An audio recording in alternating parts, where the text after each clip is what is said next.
All my life, men like you have sneered at me, and all my life I've been knocking men like you into the dust. Ladies, gentlemen, and variations thereupon, this is Modern Escapism.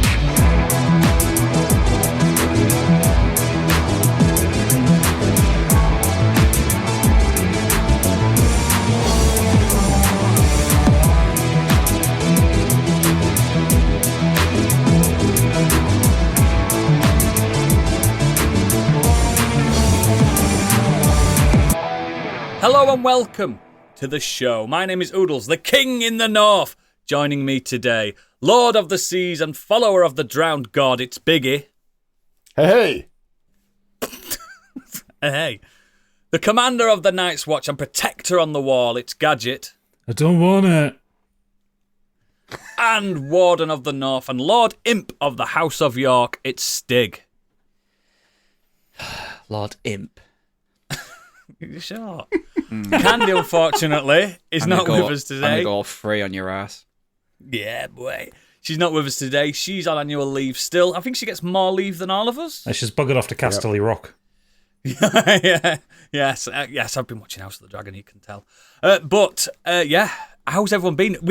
Can I just say before we start, thank you to you guys for running the ship last week. We were all, I was stuck in Birmingham. Gadget was in Ireland. Candy was in space. And you got someone called Red Meat Chunk or someone like that to help you out. I haven't listened, but I'm assuming it was a lovely podcast, and not a single Xbox was mentioned. Am I right? Best pod ever.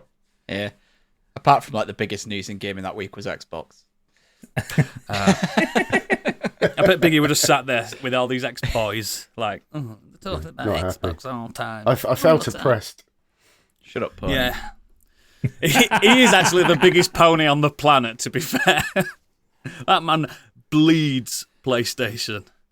But how's your journey been, Gadget? I haven't seen you in a while, mate.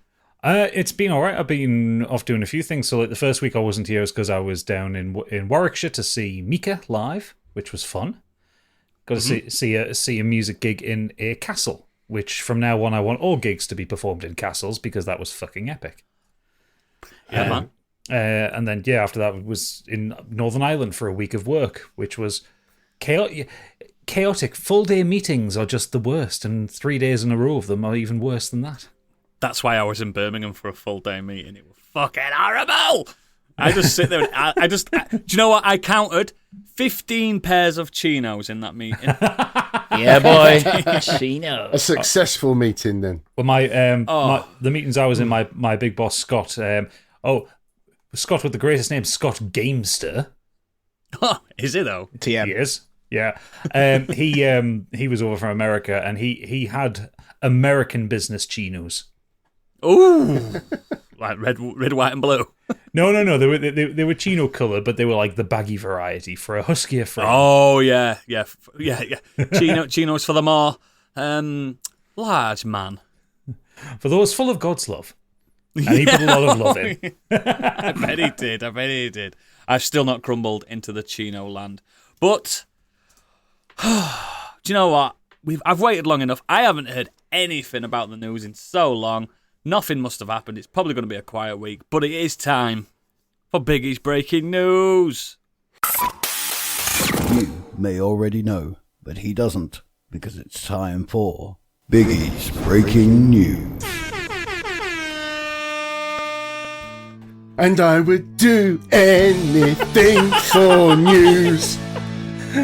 I'd have updates to hell and back.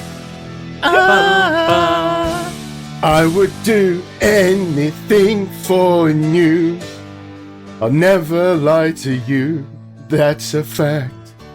And I'll never get to say the names right. Don't know, no way. Way. And I would do anything for news, but I won't do that. Beautiful. No, I won't he's still going. do that. That's it. Do anything for news. Anything You've been reading up but I just won't read that. Will you news me up? Will you news me down? Will you news me right out of this godforsaken pod? It gets a little too much news. I can news that. Whoa, whoa, whoa! I can news that. You're starting it now, Biggie. You never join in, and all of a sudden, Don't bring Good 80s songs. bangers. I think it's a 90s banger, actually. It's a 90s banger. Don't bring bangers. rock opera. Yeah, because we'll just get into it. You know me and Stig, we love something musical. And me. Yeah, you do, actually. Yeah. Don't bring it unless you want us to succumb to it. Unless you want us to bring it. Yeah, because we will bring the thunder. What's happened, Biggie? I'm waiting for the day that he decides to do Anticipation from Rocky Horror. Oh. Sweet Transvestite, rather. Sweet Transvestite, yeah. Just sweet news. Best night. Wow. Yeah. Get off my platform. Right, I'll tell you what isn't bringing the thunder. Concord's free open beta is performing abysmally on PC. It is. After attracting some pretty pathetic Steam player numbers during its closed beta, which apparently required participants pre-order the game, Firewalk Studios' free open beta is not doing much better. According to Steam DB data, the test peaked at just 2,388 concurrent players at the weekend, and that figure has fallen as low as 557 during off-peak times. While the beta is likely doing better on PS5, where Sony unfortunately doesn't share its Fuck all data, else out. yeah, it suggests the arena shooter has an uphill battle ahead of it. Who'd have thunk that an online shooter that pretended and masqueraded to be a lovely single-player romp. That's what I was the maddest about. That opening DOA trailer already, looked innit? fucking banging. It looked really good. It had so much character, so much fun, so much dynamics. And then we saw the gameplay and we all went, no. Everyone in the comments was just like, "Oh, is this like a Guardian-style game?" Yeah. So it's Would've what's had going to that. be thought? Oh, it's going to be a third-person shooter, first-person like story.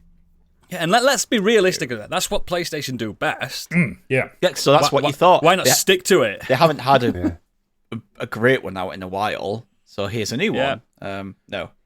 So Nope. Where it says PlayStation fans have had their pitchforks out for the project since the start, with some seeing it as a symbol of Sony's push towards the live service. It is. arena. I mean, Many Sony feel the platform holder should be focusing on the cinematic single players, like you have just said.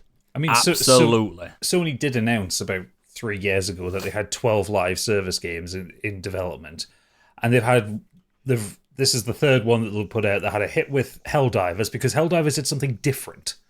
Like, it wasn't a PvP shooter. It felt different as well. Yeah, it felt different. It was PvE, it was all co-op, it was just big dumb fun.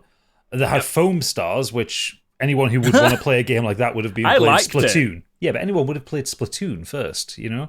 Yeah, which is way better. Yeah, and now this Concord beta, like I've just literally looked up Steam charts right now. At this precise time, at 2 minutes past 9 on a Sunday evening, there are 1,080 players. This is peak time. This should be like rammed. Bin it off. Take it for a loss. EOA. Yeah, it's not going to last. I reckon within a month, within 3 months, it'll be free on PS Plus. Yeah, but Gadget, you forgot that every week you get a reward. You get a 5-minute cinematic trailer. Yeah, that's the rewards you want. A little bit of a cinematic. It's frustrating because it's sad because it's people who have put time and effort into Jobs, making innit? this game, and it's a job, and they're likely going to probably start losing jobs over it. The way the industry is at the moment, but why didn't it's they not? It's not what people are after. Like a live service game hits. I reckon the hit ratio is terrible compared to the amount that actually get released. Absolutely. And if you do find one that sticks, people stick to that. They don't care about a new one. They don't suddenly drop the one they're playing No. that they've spent money They don't. and time in, leveling the characters up, spending money on costumes and shit, to just suddenly jump over to something else that isn't agree, offering mate. anything new. It's like got It's to just a offer waste. something new and something unique for people to take notice, not just there's nothing there. I see a perspective that, like, I'm sorry, but if you were getting a PlayStation for multiplayer fun and frolics, I think you picked the wrong console, because I think that's Xbox's claim to fame. I mean, no, not in necessarily. my opinion, I think Yeah, but not PC is necessarily. really. PC, PC. PlayStation is just as good at doing multiplayer now as the Xbox and the PC are. The problem is, it's Sony on pushing the games out there properly. I just know if I was like going to spend a lot of time playing with my mates, playing online with my headset on, I'd get an Xbox. Because I know everything's coming to that console. I know they're getting Call of Duty, they're getting all this and that, and I just would. I don't know. I just think it's a missed opportunity because that had a lot of character. That trailer, lot of character. Yeah, I think Concord would have been more likely to be a success. They could have even kept this kind of Overwatch style multiplayer in if they made it a secondary mode. You know, Call of Duty still comes out with a campaign every year. Yes, if it had like a 5 to 6 hour campaign and then the multiplayer as well, people would be fine with it. Do you reckon this is foreboding for Marathon that's coming out? Oh, I'm still fucking mad about that. But that's in development. Hell, I don't think that's ever coming. But out, I reckon Marathon will be taking the Destiny 2 players over to their end. No, it's no, because it's asymmetric multiplayer Marathon. Oh, is it? Right, is it? It's like one. I think it's like an escape thing. Like one team has to get past the other team and get out, kind of thing. Oh no! Yeah, fucking hate multiplayer games. Sorry, I think that's shite.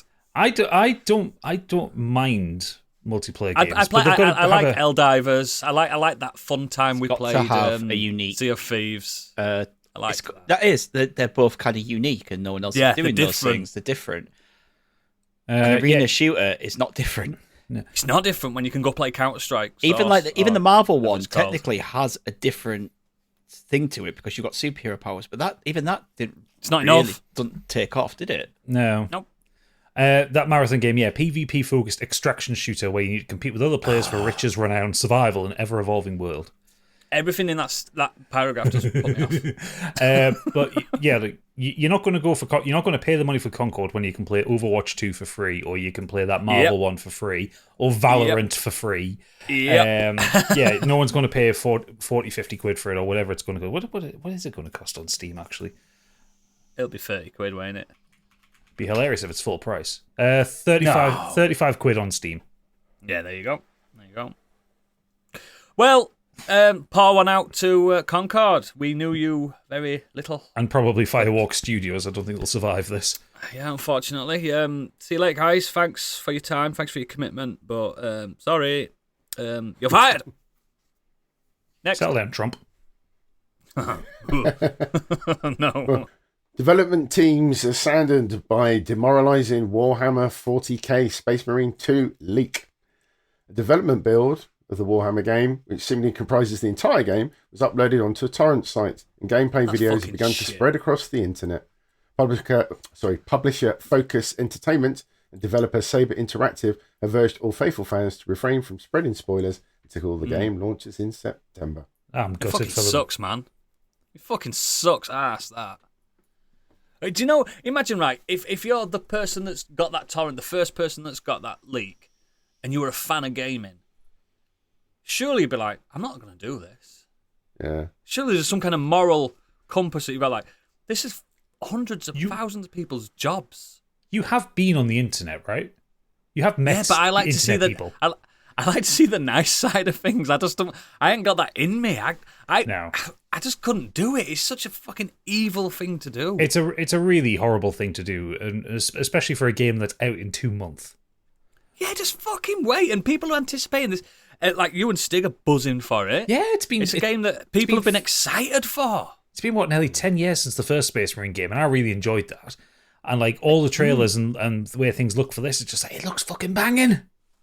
It pissed me off when all those GTA 6 leaks came out, and they're quite extensive, and I'm like, you just spoiled it all. We now know it's in Miami. You know what I mean? You wish you were on TikTok sending videos to me of it. I know, but it still happened. It still happened. I weren't the one doing it. I was just reporting on the news. But I still think it's a bit sad, isn't it? I wouldn't download a torrent. I've never downloaded a torrent in my life, actually. Hold my hand up and swear I never have. What's the difference between a development build and the final game? Is it just things polished up? It won't be finished. How finished is a development build? Not very. At this point, I mean, it depends which version of the development build they got. It's probably reasonably finished. Yeah. You'll have the story in it. Yeah. the build that comes out for when the game comes out is what's called the gold build, and that's where development kind of should stop. And anything else after that is bug fixes.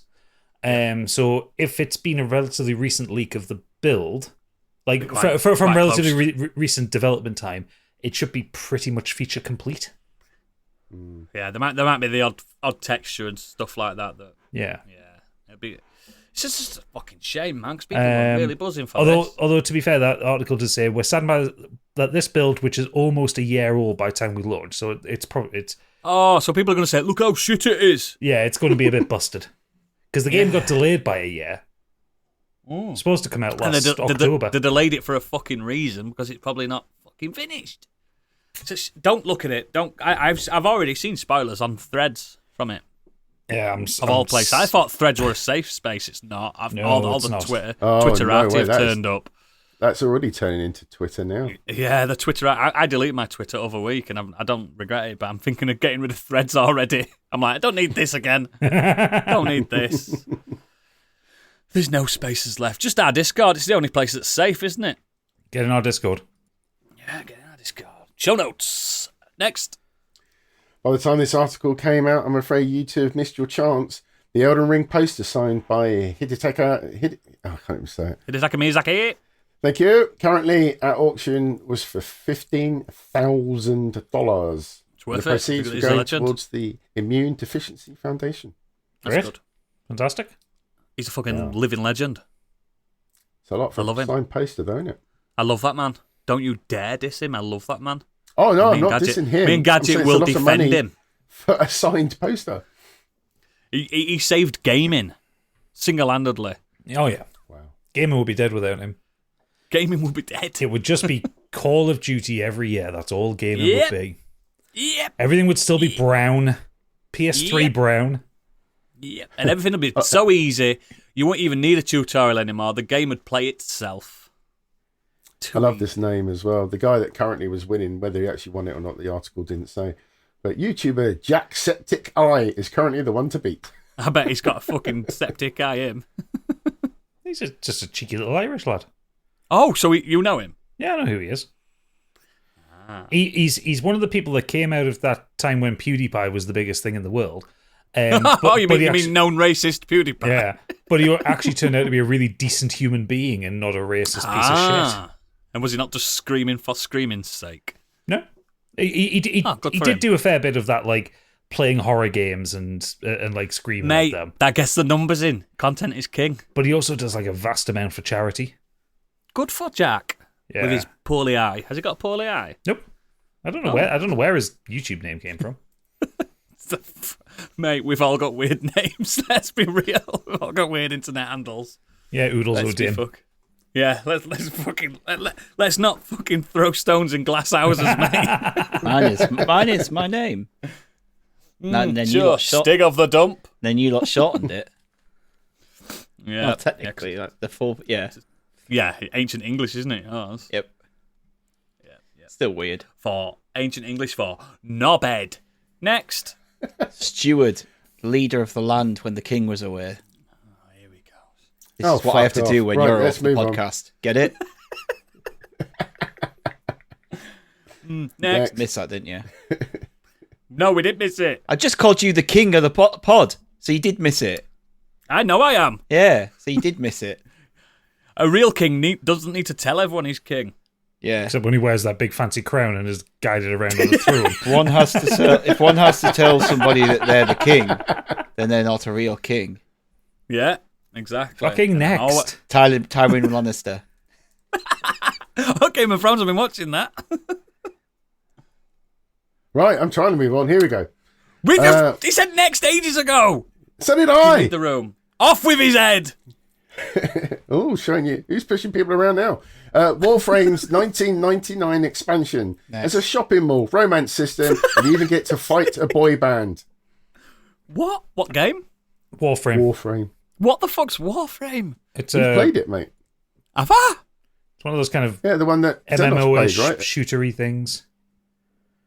With the ninjas that fly like Destiny. Oh, the and- Space Ninjas. Yes. Yeah. I have played this. Yeah. It's got such a generic name. I forgot what it fucking Yeah, you should call called. it Space Ninjas. That sounds miles better. Space Ninjas. Space Ninjas. Yeah. No, I liked that. I played it, and then I got to the bit where You had to I couldn't, pay. I had to pay. I was like, I don't want another skin. I'm fucking it's crap. This uninstall. Well, Xenos we've got explains that. a little bit further, but basically, this game has been fully embracing its weird side over the course of the last couple of expansions. And if you thought the mood world westerns and long lost dimension shifting labs were as far as the free to play shooter was willing to go, you might want to brace yourself. Developer Digital Extremes has revealed the first gameplay of its up and coming 1999 story expansion, and you go and you go into space to kill a 90s boy band. And It's it the then one that's linked waffles to on Dark forever. Sector, isn't it, Gadget? Yeah, It's linked to Dark Sector in some way. Well, it's that's what this it's the expansion developer is of doing. Dark It's going Sector. back to that. Ah, right. I like Dark Sector. That was a good Xbox game. That I don't know if it were on any other console, but it was a good game. That. I played on Xbox. It was very good. Yeah, Space Ninjas. Yeah, I just forgot it was called Warframe. It makes no sense that it's called that. Where you are probably in would you are in a Warframe. They're all almost like mech suits. Oh, the frames. Yes. Of course. Shite. Next. Over to the world of film and TV. Amazon's excellent Fallout TV adaptation is up for 16 Emmy Awards. Great. It's Fans banging. and critics went crazy for Amazon's adaptation good of show. the legendary franchise Fallout. The series has managed to break through into the mainstream. What else have we got here? Fallout comes in fifth in terms of overall nominations for the Emmy Awards. We've also got Shogun leading the pack with 25. Grey Bear with 23. Great. Only Murders in the Building with 21. Great. And True Detective Night Country at 19, which I really enjoyed. Walton Goggins, no surprise here, is up for Best Actor for his role as the Ghoul in Fallout. Yep. Also to mention, The Morning Show, Hacks, Ooh. Mr. and Mrs. Smith, really? It's supposed to be good. Yeah. Baby Reindeer, The Crown, Lessons in Chemistry, Slow We've had Horses. some good telly, haven't we? Yeah. Some good If telly. you're interested, there's some figures here. I Netflix leads all the streamers and networks with 107 nominations across 35 programs. FX is up next with a record 93 nominations. HBO Max with 91. Apple TV with 72. CBS and ABC with 38. And then both Prime Video and NBC with 37. Disney is a media conglomerate that includes Hulu, Disney, plus FX, ABC, and more under its umbrella, reigns over the competition with 183. Bloody hell. Started to take streaming more serious, haven't they? With these Yeah. awards. Yeah. There was a time where they were just like almost flat out refused to nominate streaming shows. Well, the It's actors are doing it, aren't they? They're all going to TV, so they have to recognise it, I guess. Well, it's a different form. Yeah. It's where it is, though, isn't it? It's where the money is. It's where the heads are, the eyes are. Like, I don't have terrestrial TV, I don't have cable TV, I don't have Sky TV, so everything I watch is on some kind of platform. And I like it until the internet goes down, then I cry. And I have to watch Lord of the Rings box sets again. What a shame. But yeah, good for them. Good for them. Next. The latest disaster movie, Twisters, has opened with $80.5 million domestically. It's been the biggest opening weekend ever for a disaster film. Second biggest opening for a live-action film this year, and it's now only $2 million behind the opening of Oppenheimer. Do you know why? Oppenheimer. Do you know I don't know why? why I said It's because Oppenheimer. Oppenheimer. do you know why it's done well? Oppenheimer.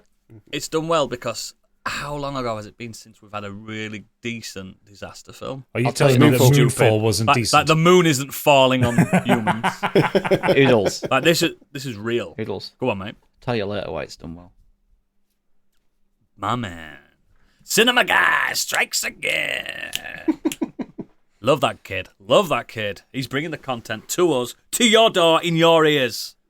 Next. The Russo brothers are in early talks to direct Avengers 5 and Avengers. Fuck. Good. Fucking hell. Oh, that's the first time I've heard that, and I've just found like this overwhelming sense of like relief. In case of danger, break Russo glass. Oh, thank God for that. Oh, that is such good news. I've always loved them since fucking Community. Kevin Feige's rolled up to their houses with a big dump truck full of money. Lads, Please come back we and need you. help us. And I bet they've gone, only if Robert Downey Jr. gets resurrected. Ba-bam. I think they And in probably case will you have haven't realised, creative they are freedom the as duo well. behind. Oh, sorry, they are the duo behind Captain America: The Winter Soldier, Captain America: Civil War, and the two Infinity Endgame. Saga ending. The best films. Yeah, 4 of the best ones. Yeah, I think as well that if this is true, and they have said yes, and they do say yes, because obviously this is kind of a speculation at the moment. Next week is Comic-Con, so we'll probably find out for definite then. Oh yeah.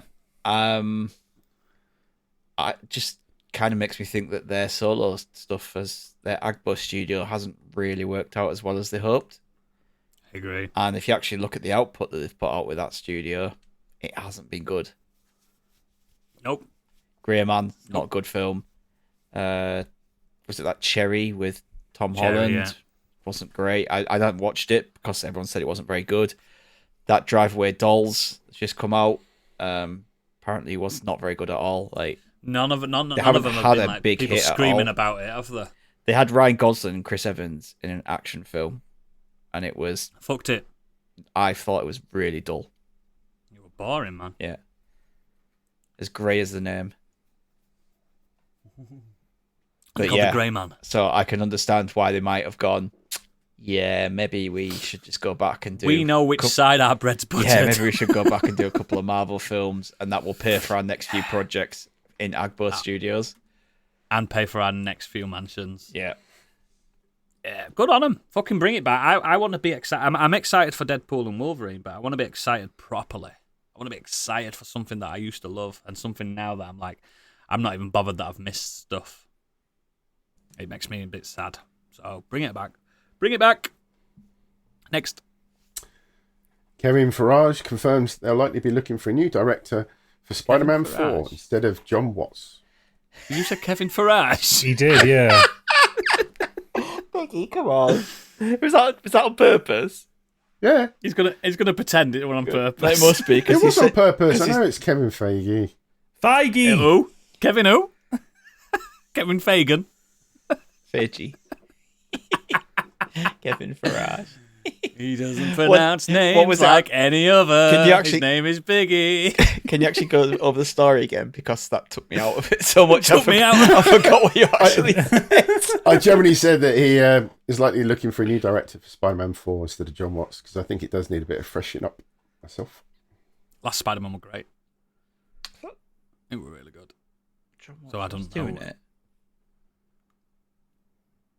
Don't know. I really liked the last Spider-Man. I thought it were really good. The problem they're having now is that Sony want one thing and Disney want another. The way that ended, Disney want to take it in a smaller direction and build it, kind of build friendly neighborhood and build Spider-Man up again in different ways. And Sony are just like, no, we want big, timey-wimey multiverse Venom interaction. Mobius. And if I'm being honest, Disney should just turn around and go, you aren't very good at this, Sony. Just let us do it. Just let us do But then it. but Sony turn around and go, critically no, but domestically box office, look at our numbers. We're making fucking loads of money. So- like Venom, Carnage, whatever. That made fucking loads of money. Tom Holland, that's all. The films are shit. Tom Hardy. Tom Hardy. Tom Hardy, sorry. Sony are just desperate to have a Spider-Man. They've got Kraven the Hunter coming out soon, haven't they? That no one fucking asked for. I mean, no one asked for Madam Web. Unless Stig did. Yeah. I remember that film only did bad because people were memeing about it. Yeah. Oh, Otherwise, it's a great film. Yeah. It's all meme. Remember when they put Morbius back out in the cinema because everyone was doing that meme? Yes. Yeah. And they thought that it would get more people. The meme would attract But it more did. people. That's the fucked up thing. It did. No, it earned about 160,000, if that. Like it was. no one actually went to see it. They Yeah, it cost was them a more to massive put it flop back out again. there than they made. Yeah. Do you think Jared Leto realizes that he's shit? Or He's not? I cursed. don't understand Jared Leto because I've seen him in stuff where he's really good, and yet he's There's no in between, is there? He's either really believes good nothing. or horrendous. Like, there's no in between of where he's fine. House of Gucci. I like Jared Leto when he's just a bit part in a film, like when he's in Blade Runner and Lord of War. When he's not the focus of the film, he's just in it. Yeah. He's good at that. Or the Dallas Buyers Club. Didn't he win an Oscar for that? I think so. Yeah, he did. Yeah, that's what he won his Oscar for. And he's good in that because he's not the main character. So it just shows that if Jared's running the show, it's like, Jared's shit, mate. He's shit. The Joker. The Joe. Oh, when he's in that fucking Harley Quinn film. Fuck me. We live in a society, Batman. You know he's damaged. He's damaged, He is. That laugh reminds me of those 3 guys that tried to do really bad dad jokes on TikTok. Yeah, I know what you mean. I know what you mean. Them on that boat. They're just so annoying. funny. I mean, this is completely off tangent now, but honestly, that version of the Joker is just absolutely horrendous. It's fucked up. And there's no point would any Joker, in the history of the Joker, Sit down and get tattooed. It's used the gun on the fucking tattooist's fucking eyeballs. He might have tattoos if he'd done them himself and they were just scribbles. Himself, yeah. But not like intricate, nice tattoo pieces. Like But on wouldn't his the chest Joker and- do tattoos on himself with a knife and ink? Yeah, like He certainly man's- wouldn't have his own face and across his chest. But Gadget, it was so cool. oh god, I'm so glad that's That died a death. That's done now, and we're moving on with DC because everything I've seen out of that new Superman film looks great. Yeah. I mean, it can't be Bring any that on. worse than what DC have been doing. True. It's true. Next, before we get into it anymore, because it makes me sick. Jamie Lee Curtis will not be playing Dr. Kuriha in One Piece Season 2 due to scheduling conflicts. Someone else is being cast in the role. I didn't know. Fair enough, I didn't know she was in the first season. Me neither. She wasn't in the first season. Oh, okay. So why? She was probably she probably signed on to it, didn't she? And now she can't. Yeah, maybe that's it. So she's got a bad team behind her that doesn't know that there's scheduling conflicts. There are other rumours that it's not about scheduling conflicts either. It's about Direction. political things, which we won't get Too into. busy making Borderlands. No, she's on with Freaky Friday 2 at the moment. Freaky Friday 2, baby. No, but if you're not seen One Piece Season 1, it's good. It's really good. Yeah, some people And want Jane Lynch to play the part of this. No, I know nothing about the actual Yeah. One Piece manga or anything like that. I know nothing about it. I just know the show. So come at Really, me. with your One ADHD Piece. superpower, you could catch up with all 1,400 issues of it. Couldn't I? Could. Nah.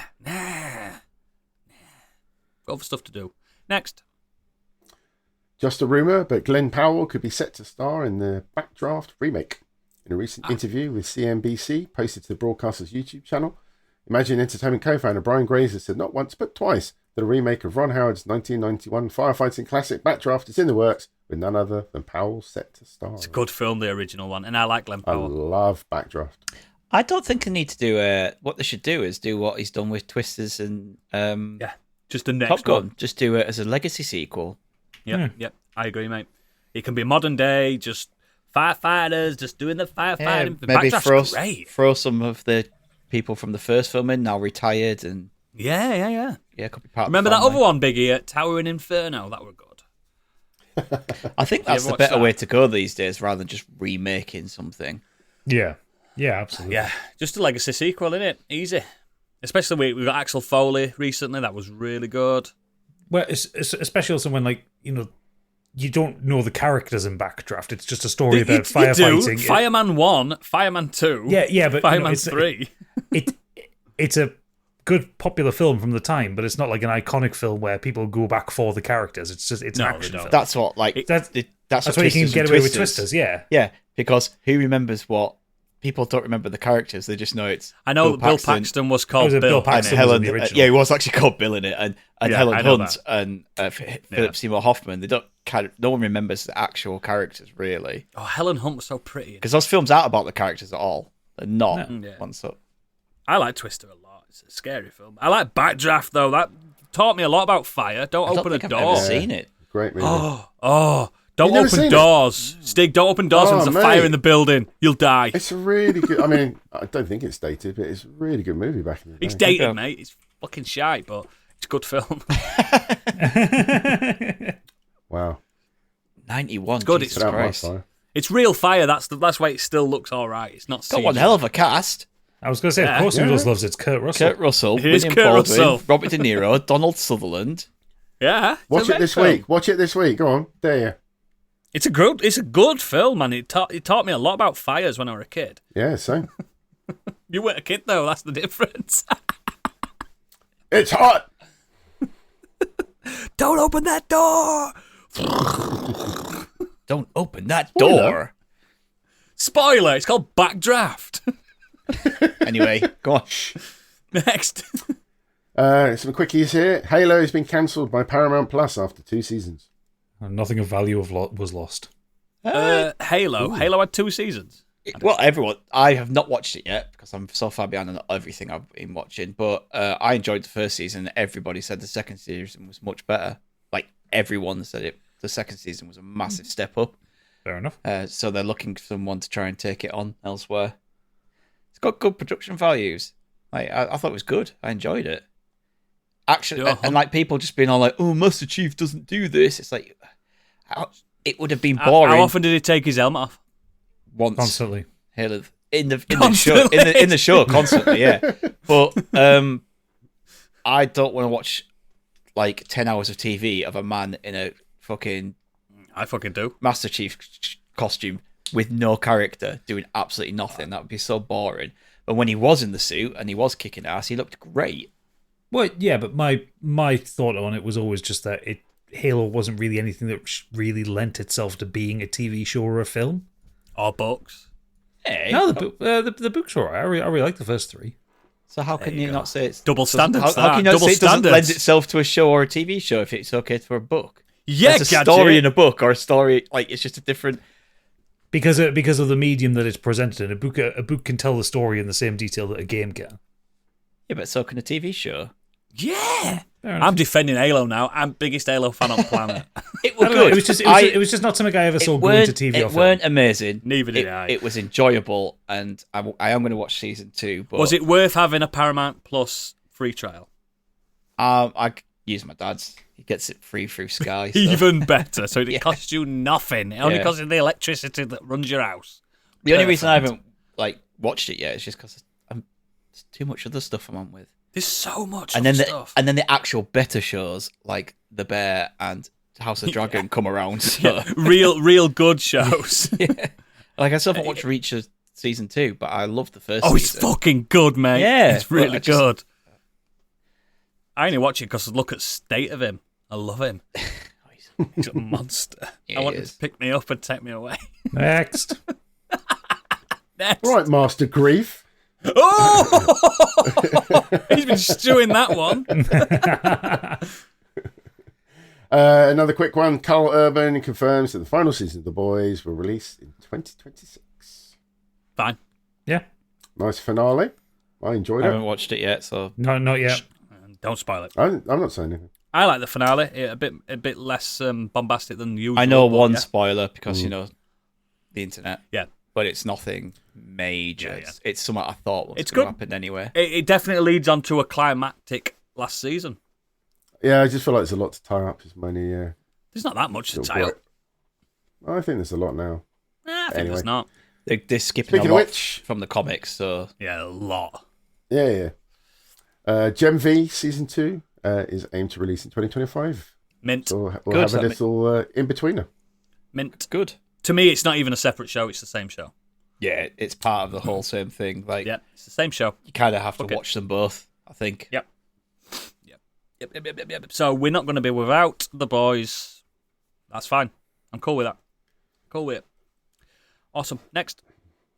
Here's a weird one. A film adaptation of 24 is in early development at 20th Century Studios. More than I'm a up for it. decade I'm genuinely up after for the it. original Kiefer Sutherland-led series ended.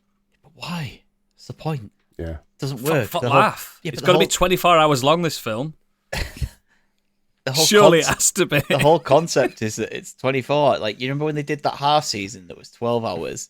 Yeah. And so the they condensed 2 hours into 1 hour. It's like that's.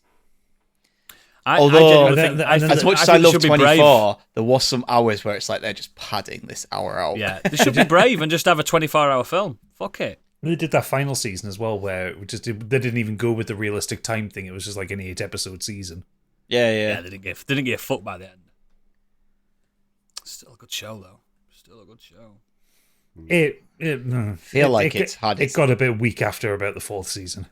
Oh, there was a few later ones. I think it had in the middle. It did kind of dip, but then it. I think when Dennis Haysbert left the show, I think that was it. When that was a big yeah. I was a didn't very like good the president. series where Jack's dad and brother were in it, and it's like they're all part of this big conspiracy and something. Yeah, all the families involved. It's like, yeah, all right. And how many times can his daughter get kidnapped? 100. Don't get me wrong, I was completely in love with Alicia Cuthbert when I was a kid. Like, she's amazing. But she was Has just she held up? being Does she look good now? Yeah, she still looks great now. The thing with her though, character is that one season hard. she's just a bit of a kind of airhead blonde, and in the next Then she season became hard. She's like a trained like CTU technician, like computer whiz. It's like, how does that happen within a year? Fast track college. Oh yeah, and how many times did they have an insider that was working against them every season? We do on this podcast every fucking week. Yo. Many times. Cool, fuck it. 24-hour long But film. I do love I'm 24. into it. I'll still watch it. Yeah. Next. One from Gadget. I'm sure he's happy about this. Weird Al crams 10 years of pop hits into a new polka. Oh, does Rather it? a new collection of goofs, the polka parodist is celebrating the 10-year anniversary of his first album, Mandatory Fun. His first album, his first #1 album. Oh, sorry. first Get album. your Weird Yeah, Al I read that Yankovic law correct before you come on this All show. right. You know how much he bums in? He's now coming up with a single song that combines takeoffs from a dozen hits from the past decade. Polka Mania gives the Weird Al treatment to recent hits by Billie Eilish, Adele, Miley Cyrus, Lin-Manuel Miranda, Olivia Rodrigo, Lil Nas X, Luis Fonsi and Daddy Yankee, Ed Sheeran, Bruno Mars, Cardi B, and Megan Thee Stallion, Ariana Grande, and of course, Taylor Swift. I don't know half of them fucking names. You'll have heard the songs just in passing, but Do it's you know what? Do you know, fucking brilliant. I don't know if Gadget's still not yet seen that film, but Stig, remember that bit when they go to that polka party in that film? Yeah, I've seen it. I've seen the film. Have you seen it now? Talked about 4 weeks ago. Oh, I can't remember. But they go to that polka. It's like some kind of hidden, dirty dancing fucking poker party. Yeah. It's so funny. No son of mine will be a poker player. So fucking funny. And there was like, they give him that accordion at that party and he's like, no. He's like, just fucking do it. Just do it. He's like, he's just fucking playing that accordion like a film beast. is absolutely brilliant. Even if you're not a fan of Weird Al, It's it's so fucking funny. good. Yeah. It's on Amazon Prime at the moment. Get it, It is. fucking watched. It's so fucking good. I might do it. Yeah, Polka Mania is it's one of Weird Al's polkas that he's put out. He's put out a few of them over the years. And it's just a medley of songs just in his style, and it's really funny, and really like uplifting and joyful. You And need when to remember, Gadget, he hasn't parodied them songs. The songs have parodied him. He invented those songs. Yes, absolutely. Especially Wet Ass Pussy, which is great how he handles that one, because he doesn't do swearing in his songs. I've got to listen to this now. This is going to be good. Yeah, absolutely do. And also his take on Old Town Road is just fucking hilarious, especially in the video. And is it just one song, one long track? Yeah, but it's not even that long. It's only about 4 or 5 minutes long, but it's just he's just taking the chorus and working through each Yeah, song. non-stop. Fucking Yeah, polka non-stop action. at like 220 beats a minute doing a fucking solid polka. Bring it back. Polka should be back. It's the forbidden art. Absolutely. It's so much fun. It's the new death metal, isn't it? Well- We're burning churches in the name of polka gods next. But it also the polkas also remind you like how good his band is, how good an accordion player he is, and how good a singer he is. I think he's like one of the world's best accordion players, isn't he, ever? Yeah. And he's Like in like the accordion rock and roll hall of fame, if there is ever one. yeah, he's a genuine virtuoso. Like he can play pretty much, he can play anything on it. Anything, yeah. And it's a difficult instrument to play, that fucker. Oh yeah. It's got more buttons than I have. Whew. Whew. Anyway, yeah, I'll listen to that. Next, in fact, Gadget, put it at the end of this show. I Fuck will it. do. And I'll not listen to that either. Next. Sorry, I'll make you listen to it at the end of the recording. I will listen to it, mate. I will. Finally, over to the weird world web. A flock of sheep acting weirdly were found to have munched down on a crop of weed. Wildfires, heat waves, and flooding had destroyed key grazing areas for the flock near Thessaly in Greece, so the sheep invaded a greenhouse which produces medicinal cannabis. The owner told local newspaper last year that his crop had already been badly damaged by the extreme weather, and once inside the sheep simply finished off what was left. He said, I don't know if it's for laughing or crying. We had the heat wave and we lost a lot of production. We had the floods, we lost almost everything. And now this. The herd entered the greenhouse and ate what was left. I don't know what to say, honestly. 100 kilograms of the crop was destroyed and the sheep were left feeling lightheaded. The shepherd of the flock said the sheep began to exhibit strange behaviour after returning. He said they were jumping higher than goats, which never happens.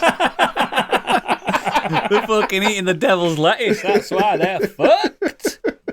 That's fucking badass. I remember that. Did you ever? It reminds me of that article that a few years ago where there were monkeys in a weed farm in Asia, and all these monkeys got fucking stoned, man. And they all got big fucking red eyes and stuff, and just nicking everyone's snacks because they've got fucking munchies. I think it's brilliant when animals get stoned. Don't get your animals stoned, guys. No, don't. Waste of weed. It's a waste of weed. Biggie, as the stoner of the group, because Candy's not here, do you condone this? Do you condone it? Or do you think it's a big waste of smoked kush? for a long time, but yeah, it's there's nothing wrong with it if it's done properly. I'm not on about you. It's fine. Never mind. Thanks for the news. Let's move on. What are you asking me then? I'm asking you if you condone these animals eating all that kush. I don't know. It's everybody. Not if weed should be smoked or not. I don't give a fuck, mate. Who am I to judge? Oh, so I thought you'd said it. No, never mind. Good for those sheep. I hope they had a good blazing time. I just hope it's not a pathway to meth. That's all for them. I think there's a lot more to meth. I think you can't just eat meth. I think there's some smoking involved. I wouldn't know. Let's move on. What have we been up to this week? I'll start because I've not been, even though I've been away for 2 weeks, I've not been doing that much. I want to talk about House of the Dragon a little bit because House of the Dragon's really fucking good. At first, I didn't like it that much. He's about to spoil us because I'm 2 episodes behind. I'm not going to spoil anything. I'm not going to talk about any of the plot or anything, but I think it's really good. Like, I've been watching Game of Thrones as well in background when I'm doing other stuff. But I just love the prose in these films, these shows. I just love how it's high fantasy, but without the verboseness of high fantasy. They all talk like us in a way. Do you get what I mean? I don't know. That some of them can be pretty verbose. I think some of them, yeah. Rhaenyra, especially, she's very verbose about things. Yeah, but she's queenly, isn't she? That's the difference. Well, yeah, but just when they're just, God, developed a massive crush on her.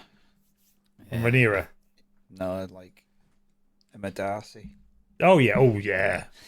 Yeah, Emma Darcy's something else. They're incredible. Yeah, I agree.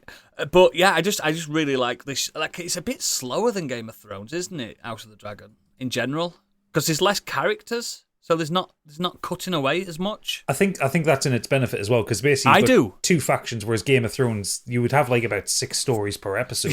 Yeah, per episode. I said this on the discussion thread in Roma because they were talking about some people like, oh, it's just like there's not as much going on and it's not as interesting as Game of Thrones. And I said, I'm really enjoying it because I love all the politicking. And I said, and you also have to remember, this is literally just one house, 2 sides, whereas Game of Thrones is several houses on 3 different continents. Fucking 7 kingdoms. Yeah, it's like there was so many more characters and things going on, but this is literally focusing on these, and that I kind of love it. We haven't had that. We haven't had that slow pace that Game of Thrones has had. Like, remember the scenes where Arya's in Bravos training with the fucking no-faced people, and how dull that was. That just proper halted the pace massively. But this is just intrigue after intrigue and conniving political. And Matt Smith's fucking brilliant. Yeah, I fucking love Matt Smith. I don't think there's actually been any part of House of Dragon that I thought was dull. I thought the first season I thought was a bit shaky, but I didn't like the first 2 episodes, and they were a bit ropey in it. But we were learning these new people, weren't we? Yeah, but I think the first season was really held together by Paddy Considine. Oh God, he's so fucking good, that man. But now that we've kind of got into the swing of it and onto like this season is mostly the main conflict so far. And they've let Matt Smith off the reins. He's just mental. I'm very much enjoying the Matt Smith stuff at Harrenhal, like the hallucinations and stuff. And yeah, me too. I'm also enjoying that. Obviously, Game of Thrones didn't really have it because it was only Daenerys who had dragons. So I'm very much enjoying the dragon content in this. Yes, like the point that I'm up to is that battle. Oh, right, yeah. But it's funny that you brought the dragons up because I think the dragons. Yes, it's called House of the Dragon. We know this, but it adds a dynamic to it where these houses, this warring houses, are the nuclear powers in this. Yeah, this the world. weapons of mass destruction. And they've all got nukes, and it's like proliferation, isn't it? That's what the show's about. Like, it's countermeasures, and like you launch your dragon, I'll launch my dragon. Yeah, we'll see which. And it's so clever. The dragons are the mutually assured destruction. Yes, they are. Yeah, and as we know in the context of this. The house does end by the end, by Game of Thrones, doesn't it? It's a fallen dynasty, but it's interesting to see how. That's what I like. And I think it's like 300 years set before Game of Thrones. No, so it's only about 150. I think it's like 3 generations before. Oh, is it? But it's still like there's enough for growth and there's enough for these characters. Like even in back in Game of Thrones on that show, they were saying like the last few dragons in Westeros, they were size of dogs. Do you know what I mean? They never got to that. Yeah. Glory days that Aegon the Conqueror had. Yeah, like Vhagar was supposed to be like a 400-year-old dragon or something. Yeah, exactly. Like I just think it's great. It's a great show. Speaking of Aegon, I really like the actor who plays Aegon. I do. I think he's done the character well, being this kind of tempestuous, impatient little shit of a king. But he's not evil like Joffrey or anything like that. No, he's not. He's not evil. He's impulsive. He's impulsive, but that's a great way to describe him. And he's a good counterbalance to Rhaenyra, who is very stoic and reserved and wants to be sure before she does anything. She's quite reactive rather than proactive as well. Yeah, you know what I mean. She's. I just think it's a great show, and it's got legs, but it's a shame it hasn't got that many. It can't do 8 seasons, obviously. I think it'll do 3 or 4. I do, and then they're going to move on to the Aegon the Conqueror saga, aren't they? Back even further. They've got Duncan and Egg. Yeah, next. Yeah. I like the world of Westeros and stuff like that. It's good, but that's not the main thing. The main thing. Somebody had muted about trying to do a Jon Snow spin-off, but I think that's got. No, that couldn't. I'm not interested in that. Couldn't get the funding or the interest in that. No, Kit Harington was trying to make that happen because I don't think he's actually able to do anything. I'm sorry, but Kit Harington is not the lead I need. He's got nothing, mate. In this show, I'm watching Game of Thrones again, and it's like, we've got to do this. We've got to do it. Shut up! I'm gonna fucking. You know nothing, Jon Snow. Literally, you're not even from Yorkshire. He's fucking crap, but he's pretty, so everyone likes him. It doesn't work that way. But yeah, the main. I mean, I have done some other little bits. I've started the Mortal Kombat 1 story mode. I don't know if any of you have played this, but this is a mad. I'm not going to get into it. It's like ridiculously cheap. Yeah, I got it. I got it when I traded some stuff in for 25 quid. We traded some other games, so I didn't pay a penny for it really. But without spoiling it, this is the best Mortal Kombat fucking story I've ever, because I've started from scratch. Started from the beginning. Is it really? Yeah, genuinely. I think it's fucking brilliant. Genuinely. I guess they can start from scratch based on the end of the previous one. Yeah. Yeah, it's completely started from scratch and it's really good. I just got the trophy saying I'm halfway through the story campaign and I'm about 8 hours in, so it's a long one.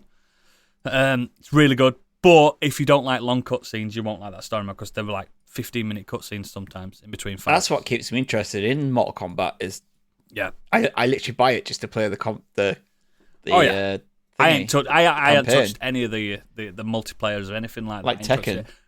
Yeah, exactly. It's really good. I recommend it. If you can get it for lower than 20 quid anywhere, pick it up. It's a great story mode. But the main thing I want to talk about is a little game I picked up called, you probably know it, Pacific Drive. Have you heard of it? Oh, I've heard of it. I've heard some good things. Ooh. The guys on Pixel that were talking about it for a little while. That's why I picked it up. Because I love that show. Pacific Drive is a first-person driving roguelike survival horror game, if you can think of that. But that's what it is. How do I explain it? At some point in time, the Pacific Northwest, parts of the Pacific Northwest in America were cordoned off. Like, remember Escape from New York, where they're cordoning it off from the outside world? Like that, because some strange goings-ons happened there, and they had to cordon it off. You play as a guy that somehow got through, and you're exploring the Pacific, basically Pacific Northwest, in a car. Your first little run, because it's a roguelike, but it masks that very well. It doesn't feel like a roguelike, but it is. You start driving off, and your car breaks down, and guess what? It's also a mechanic simulator. You've got to maintain your car. You've got to maintain your car constantly. You've got to look at your fuel gauge. You've got to see if there's a monster chasing you behind. Have you got enough time to nip out, fill up your fuel with your canteen that you've got spare it back? It doesn't do nothing automatic for you. Even the wipers are not automatic. You have to turn the wipers on. You have to turn the flashlights on, the headlights on. You have to do everything. And every so often, it's literally called a run. You'll get to a checkpoint, which is a safe house, and you refuel, and you can put extra stuff on your car. Your car is basically your skill tree. You put extra things on your car. You can put guns on your car. You can put fucking like alien counters. You know, on Alien, the films. So you know if anything's coming to get you. You can put stuff like that on it. Sensor. Or you can think, no, I'm going to put it on my... Because you can get out of the car. You can walk around. You can explore. You can attack these creatures. So you can either put stuff on yourself if you think... And when you die, you start the run again, but you've gained these blueprints, so you can constantly keep upgrading, like a roguelike. That's about as roguelike as it gets. It's really fucking good, guys. I'm playing it on my Mac, of all things. Oh, yeah. And I just had a look on Steam. It's on sale at the minute as well. No, gotcha. Yeah. Gotcha. No. I have enough things to play right now. I'm not buying anything. Put it in your wish list. Fair warning. If you don't like being chased in games, this ain't for you. This is a proper like pants wetting. And guess what? You can't just turn the camera around to look that's chasing you. You have to look in the what's it called? The rear view mirror. Rear view mirror. To see if you can tell I don't drive, can't you? Luckily though, these are American cars, so they're all automatics. But you still have to put the car in park and neutral and fucking drive. It's just really good and frantic. Like, it's the risk reward in it, Gadget, that I really like. And a good roguelike has good risk reward. Like, you can go on the main path and clear your run, or you can sneak off. You're just in a snicket or a little lane, and there's a light above the crest of the hill. You think there's got to be something there. Shall I risk it? And you get up there and you've got, fucking hell, I've got a new hammer. I've got a new thing I can put in my car. Battering ram I can put in my car. And then as soon as you pick that stuff up, monsters. Do you know what I mean? You're going to get fucked up. Is it worth it? I don't know. But yeah, I'm really enjoying it. I don't know how it's reviewed or anything like that. It's reviewed really well, but a lot of people really love it. The Pixel Lit guys said it's one of those survival roguelike games that for people that don't like survival roguelike, because it's just really smart and really, if you like cars as well, it's a weird one because it's a proper car game, and I love a car game. Like, the car's technically the main character, even though you can get out and you can do stuff, but yeah, and it's also got really good inventory management where you can only fit so much in your car unless you upgrade your car. Do you want an estate car, or do you want a faster car so you can escape? It's all up to you, and and the art style's like, it looks like what's that game, that Firewatch? Remember Firewatch? Yeah. It looks like that, which is kind of cel-shaded kind of thing, which allows the game to do some crazy fucking things. And it's running full whack on my Mac, like fucking extreme maximum settings, and it's smooth as fuck, 60 frames per second. I think it's on it's on consoles as well. It is, yeah. But I kind of prefer having keyboard for all the hotkeys and stuff. Oh, he's turning into a PC gamer. Well, a Mac gamer. Still using a keyboard. Yeah, still using it. I just think it's easier for your fingers to click them. Do you know what I mean? It's just easier. Yeah. Soodles.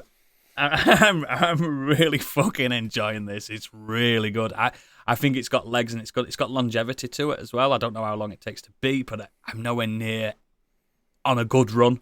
I've got to a few checkpoints, and it got to the point where the world started crumbling beneath my tyres. I'm like, what the fuck am I supposed to do now? And it's got that weird control vibe, the paranormal vibe to it.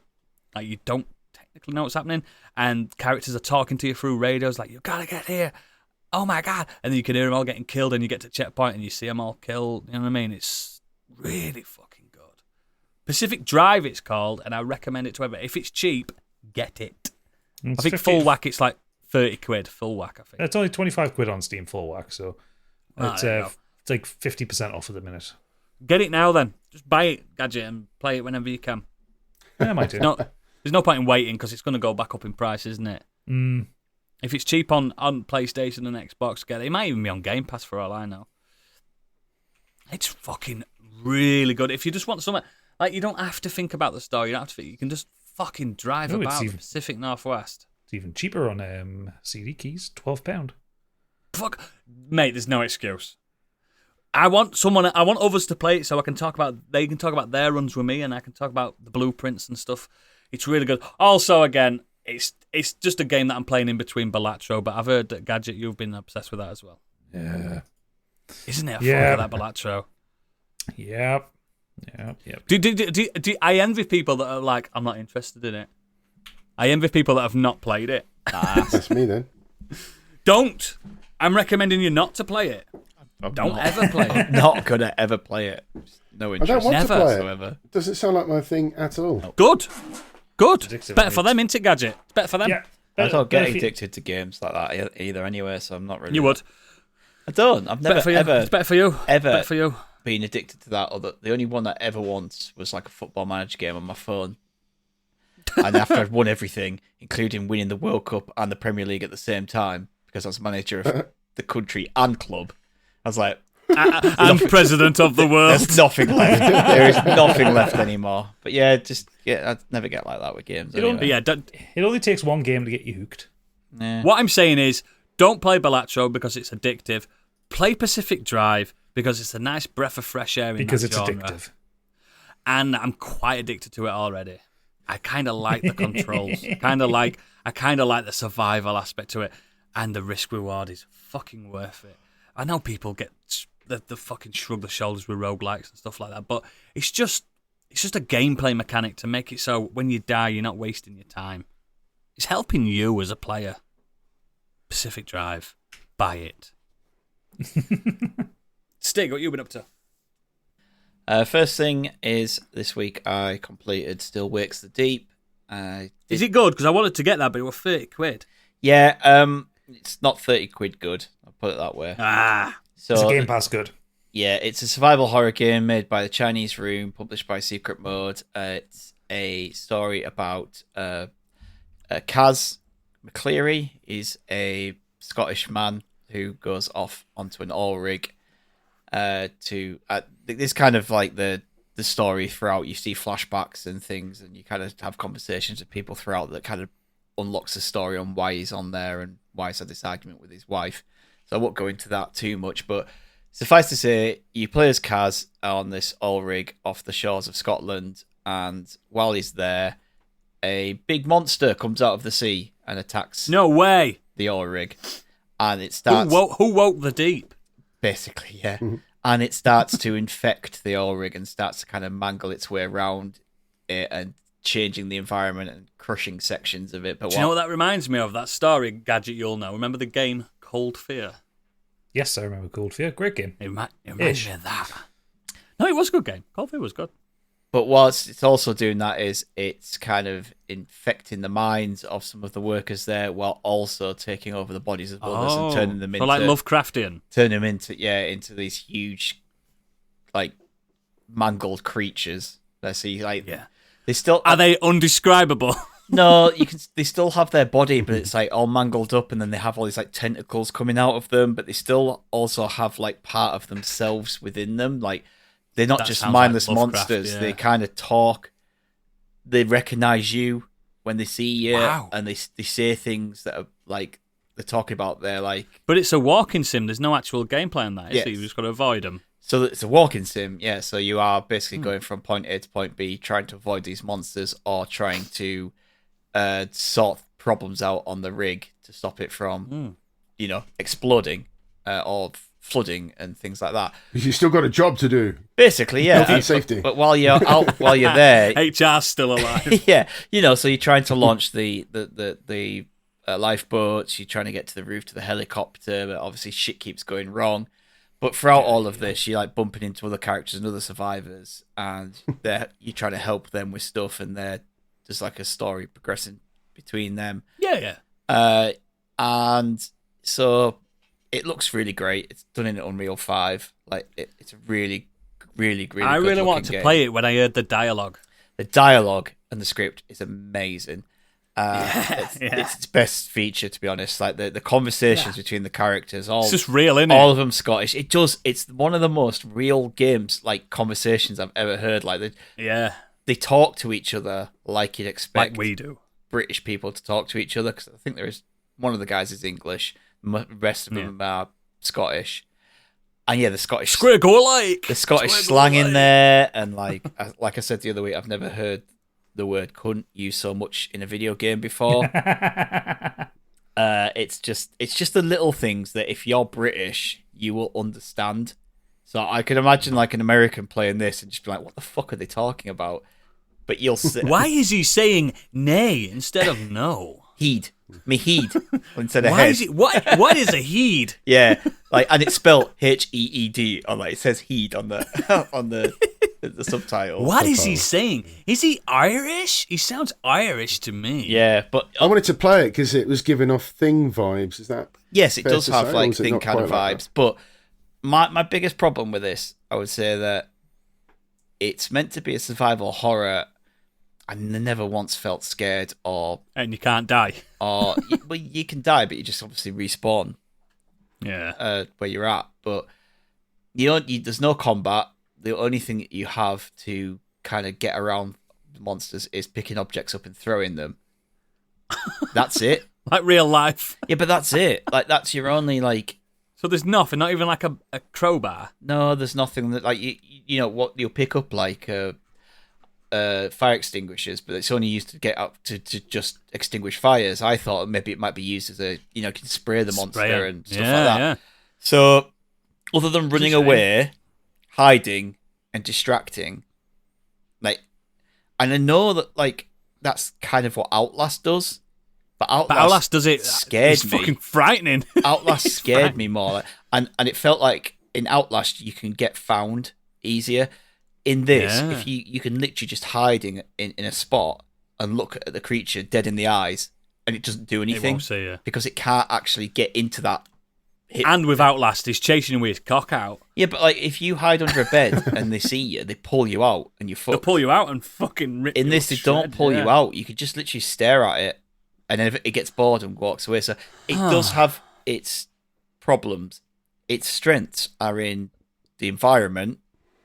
The characters, the script, the music, like the ambience and the soundtrack and everything, all of that is absolutely amazing. I'm gonna get it when it's a tenner. If anyone sees it for a tenner, I'm gonna jump on it. Perfect for Game Pass. If you've got Game Pass, I would say it's a great 5 to 7 hour game, depending on how long it takes you to get through these kind of games. But it's not on Game Pass, which makes Game Pass defunct, doesn't it? It is on Game Pass. Oh, is it? I just said that. Oh, there you go. I missed it. Wow, Biggie. You're so anti-Xbox, you can't even hear I'm the truth. sweltering here. I'm not concentrating. Oh, turn your fucking fan on then. So I see the scores: 3 out of 5, 7 out of 10. That's fine though, isn't it? Yeah, I had a good time with it. I don't regret playing it. I had a I'm good time definitely with it. picking it up just for the pros alone. But I want it to be about a tenner. Yeah, a good ambience, good atmosphere. It's the horror aspect of it and the scares. It's about as scary as nothing. I wish they'd done lots more with it. Yeah. What I did actually, one little note is I do like the way that they indicate where things are. So obviously it kind of has yellow markings to say, oh, this is where you go. You can climb this ladder. Yeah, but it's done in a way that it's the steel girders are painted yellow. Because they would be in real life. Yeah, or you see some paint knocked over and it's splashed paint on the floor to like So it's not just like in those like Tomb Raider where everything is white for some reason. Oh, wait, remember Far Cry 2 when you're in not 2, 3 when you're in Himalayas. Or whichever one you're in Himalayas, and it's like there's still. Yeah, Father, there's still this painted yellow mountains. Yeah, it's not like that. What the fuck are you on about? The indications on where you go are kind of woven within the actual environment, which I thought was that's a really cool. good I way like of doing that. it. I like that. that. Didn't feel intrusive and like made you feel stupid. I like Chinese Room did Edith Finch, didn't they?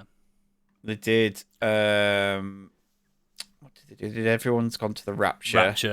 Yeah. I think they did Dear Edith Esther. Might be what you're Dear thinking. Esther, that's the one. Yeah. And I really like that. And that's just a walking sim, but it's the story just. I do like a walking sim. I just don't like shittens. Yeah, I like walking sims. But There's a lot of shit ones. this that's one the is good. problem. Like this one is good. But Yeah. I wish the horror had just been ramped up a bit. And not at £35 that it's on PlayStation. at the Yeah, moment. I wouldn't. For me, it's not £35. Sounds like a Game Pass game. Oh, honest to God, you're a joke. You've been watching a film, haven't you, Stig? You went to see a film, I did go to see a film. I actually watched its predecessor the night before. So we watched Twister. and it's Twister's So we good. watched Twister, and then after that, the girls decided that they wanted to see Twisters. It was a choice between that and Pal, Despicable baby. Me 4, so I'm glad that they went with Twisters. Whew, that could have been a bad day at cinema. That. You know, I've never seen Twister. Oh, it's so good. It's pure 90s style action. Great little blockbuster. It stars Helen Hunt, Bill Paxton, like we said before. It's got a great cast. It's got Philip Seymour Hoffman, Alan Ruck, Carrie Elwes. Yeah, A few people. and in it's it. got a massive fucking tornado in it. Yeah. And this Massive. it's a legacy sequel, but it has no links to the original. There's no characters returning. They're just tornado chasers. They're just tornado chasers, which is a bit weird because there is a perfect opportunity to have Helen Hunt in this. yeah, there's it a could have just been like a. There is a character in this who could have been Helen Hunt, Do you reckon Helen just couldn't be asked? maybe, or maybe they just. I don't know. I never. What's Helen Hunt do? What's Helen Hunt doing at the moment? Chilling, I think. I have no idea. Actually, it's been a long I time. haven't seen since her I've in fucking years. Yeah. She used to be everywhere. I don't know what the last thing she was in it, but unless she's retired or like she's been ill or something, I don't know. But Yeah. she could have been basically the mum of. But this is Glenn Powell's show. Well, it's actually not. Is it not? I thought he was the main guy. He is, but it's more Daisy Edgar Jones's film. It centers around her, with Glenn Powell and Anthony Ramos being the kind of side characters in it. So this is Daisy Edgar Jones. It plays Kate, who she's kind of trying to do something at the start of the film, and it ends in tragedy. And then we kind of skip to 5 years later, where she's decided to give up her dream of trying to tame a tornado. So what she's trying to do is researching ways of trying to stop tornadoes before they wreak havoc. What, in like a fucking ghost trap from Ghostbusters? No, like they're trying to release something into the tornado, which kind of disperses it and stops it from carrying on. Oh, to stop the like wind pressure type. Yeah, so they're trying to basically stop tornadoes before they can tear through towns and kill people and destroy things. Just don't live in Tornado Valley, guys. That's my tip. Yeah, Anthony Ramos's character, Javi, comes back into her life and basically says, I've got this thing going on. There's been unprecedented levels of tornadoes going on in Oklahoma. But they call them twisters, don't they? No, they call them both, I think. They call them tornadoes, yeah. We need you to. I really need your help because you're the best. Like, I've never worked with anyone that's better than you. Like, she is Rain Man Tornado. like she just has this like ability. To know. She looks at the weather patterns and the way that the She looks at the clouds going. That cumulonimbus looks like it's turning into a tornado. Looks at the clouds in the sky. That's going to be a storm. That's not. She looks at the way the wind's moving. That is fucking the way that weird. The way that the wheat and the grass is moving in the fields, and she can figure out what's going to be. Oh, she thinks she's Storm from X-Men. Yeah, it was. And But better. so she goes and helps him out. She takes a week off work, what she's doing now, and she goes trying to help him out. And while she's there, Tyler, who played by Glenn Powell, is also there, and he is a tornado chaser. He has a YouTube channel. He has a whole crew with him. They chase tornadoes. Is it brash? Yeah, they drive into tornadoes. They set fireworks off into it because it looks Fucking cool. love tornadoes, man. Yeah, they've got drones flying around, like all this like kind of macho, like yeah, American music playing on the speakers as they're driving around chasing these tornadoes. Is it Creedence Clearwater Revival? Probably. I can't remember what it is that they play out of it. White Snake. The first one they played Again on my Deep own. Purple, not Deep Purple. Yes. Pink Floyd. And the first Which one? I ain't seen it in years. Yeah, I can't remember which bloody song it was now, but Philip Seymour Hoffman's character's always like banging on like tunes when they're chasing the tornadoes. It's the only way to chase tornadoes, mate, with some banging tunes Yeah. on. But the good thing about this is that Glenn Powell's character, he does have a little bit of nuance and a character behind him. He isn't just a jock that you kind of you meet him at the beginning and he seems that way, but there's a lot more to him and his team rather than just being tornado chasers and yeah. So it's just a really good fun summer blockbuster. It is very much like aping on that 90s blockbuster feel. It's good. That's what I literally want. could have been in the 90s and you wouldn't. It just looks better. Yeah, and I'm not surprised that it's done really well. We went to a show at 1:00 in the afternoon on a Sunday, and there was a good amount of people in there. Yeah. So it's doing really well. It's obviously playing off the kind of nostalgia of Twister, but I've seen it advertised fucking everywhere, and that helps because literally so every many YouTube video, every fucking. I've been watching Now TV. It's on every fucking in between every fucking 5 minutes of Now TV. so many people saying one of the problems with a lot of films is like stuff like The Fall Guy, is that they just don't see advertising for it, so they don't know about it. Whereas you're right, this has had like advertisements everywhere. It's on buses, man. But it has some really great set pieces. Obviously, they can ramp up the CGI and the set pieces with this than they could do compared to the 96 film. And the actual real great moments of like peril and fear. Like I was sat in the cinema feeling Shit in your stand. Yeah, like, I was like, it was like you generally fear like for some of the main characters are going to get like fucking swept up at this point. I watched a guy on TikTok saying he went to the 4D experience of Twisters, and he's like, he went in, he said, Spinning "This is round me." in the chair. He went, "This is me before." He came out, his fucking hair's up in the sky. Yeah, blowing wind at you It's and like- like spraying water on you. On this TikTok video, I'll send it. Yeah, on this TikTok video, there's a warning saying, "Please don't purchase any food for this show because you will spill the fucking food everywhere." Because there was blasting wind at everybody. I thought that must be amazing. He wouldn't let asthmatics in there or anything. Honestly, though, if you really enjoyed the first one and you just want a really good like summer blockbuster, like that's cool, got set pieces, got some peril in, got decent characters in. It also stars Katie O'Brien. I thought she was from Love Lies Bleeding. It's got David Corenswet in it, the new Superman. Superman, does he look good in it? Yes, but like obviously this was filmed. Not as big. I think this is filmed before he got the Superman gig, so he's not obviously a buffed up side yet. character, and it's actually quite ironic for me in that some of the stuff he says in this film, and I'm thinking, as Superman, you'd be the completely opposite. Right. And also in the last Superman film, his dad got killed in a tornado. What? Not the same Superman, but you know, it's like the character. Yeah. That's cool. But yeah, it's really good fun. I'm up for it. You know, But my next cinema is going to be Deadpool Wolverine, isn't it? Yeah, it's not like kind of, the amazing. You aren't going to come out and go, that is the greatest film ever. But you're going to enjoy. It's good to take the family. Yeah, you're going to enjoy your time with it. It's definitely fine for kids. There's peril in there, but it's not. There's no shagging inside the tornado. No, but there's no like blood and guts and that. It's definitely a family film on that front. But yeah, Do you know what I miss? sound wise. I want it to come out. Like in the next couple of years. I miss a good volcano disaster film. Oh, we haven't had a volcano one for a while. We had have a volcano. Do you know that just appears? Oh, yeah, because last one was Pompeii, and that was pants. Pompeii was crap. Well, that's because it had Kit Harington in it. Yeah, and we had that one. We had that one with was it The Rock, where Yellowstone turned into a super volcano? Remember that one? What was that? I don't remember that one. I remember San Andreas. Yeah, that's the one. No, that was That's the one. Earthquakes, that one. That was eh? Earthquakes, that one, yeah. Yeah, that was Earthquakes. Nothing will fuck beat that. actual volcano, a volcano in the middle of LA. What about I don't know. Dante's Peak? I would say Dante's Peak was a bit much. No, It's got James Bond in it. I always preferred Volcano. Volcano. That moment when that man- guy when he jumps saves his dog.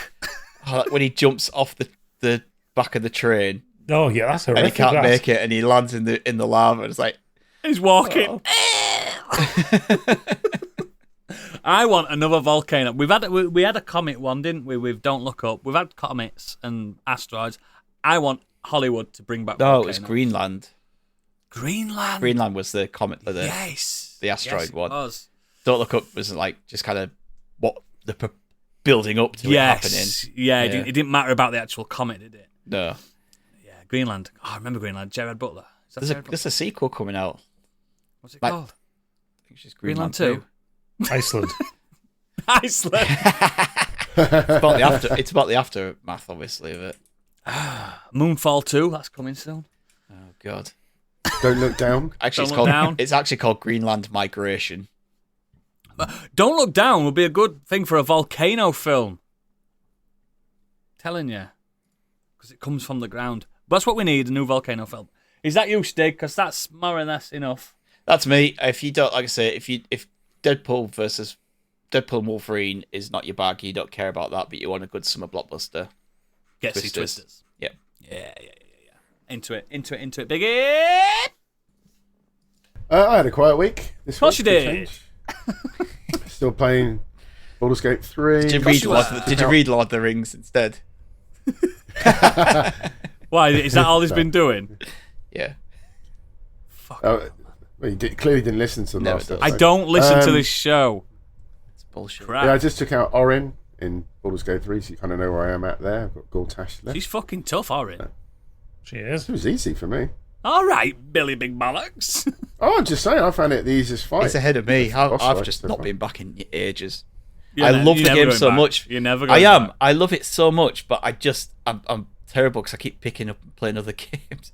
And my biggest problem is playing it on the PC. Like, I sit at PC all day. You've got to commit, and you've got to commit to Yeah. it. Yeah, I get that. PlayStation, baby.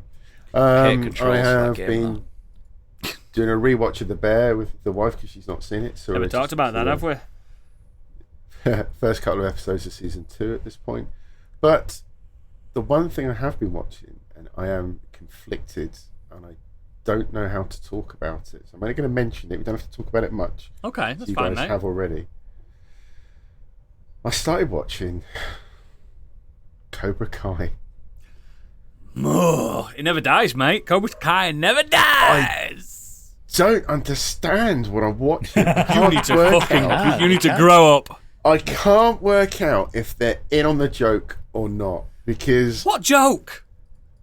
It's dead serious. the writing is really funny at times. What, you mean There that are some half of actually- Beverly Hills are now kung fu masters? No, what yeah, joke but this is is that? season 1. This is season 1, so I'm Oh, watching it gets it. better. Yeah, season 1 is Right? like, it's good, but it gets better and better as it goes along. It becomes Some of Power the, Rangers. The acting is from all over is atrocious. It feels so B movie kind of Yep. that awful American television. The rehash of the movie, the cutscene. There's one scene where Johnny's driving and he's drunk because of what's happened in his life, and Yeah. he has him having flashbacks of that final fight in The Karate Kid. Yeah. And his reactions to the flashbacks are just hysterical while he's driving.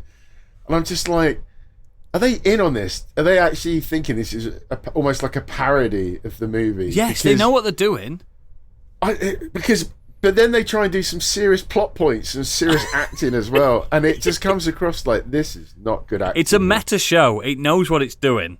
The I creators have come out and said, I can't tell. we've created this film as if we were 6-year-old watching Karate Kid.